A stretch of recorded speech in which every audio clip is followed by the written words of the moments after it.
We're making a trio of cupcakes for the tea room. Now, I still think in ounces and pounds, but that works so well for sponge mix.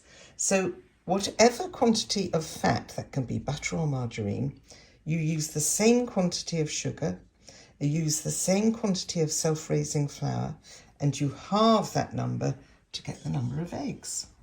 So I've got 10 eggs, therefore I've got 20 ounces of fat, 20 ounces of caster sugar, and I'll have 20 ounces of flour. That's how it works. And then I'll divide it into 3 and start with the flavourings. This is the citrus mixture, and it's got orange zest, of course, and juice, and some of that lemon syrup. That will be very tasty. And that just leaves coffee and walnut ones and banoffee pie cupcakes. Phase 1 accomplished. Phase 2 will be the decorating. That's when they become sort of more professional looking. But for now, just get to this stage and put them in the fridge or the freezer or an airtight container. We're at the decorating phase and making a little extra hole for more filling. Icing on. Oh, Just one. just a light dusting. We want to see them all. That seems obviously a bit thick. Thank you.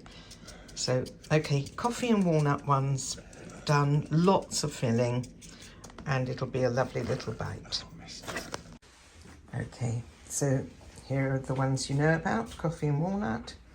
Here are the citrus ones with some crystallised orange and lemon and a little bit of blackberry leaf.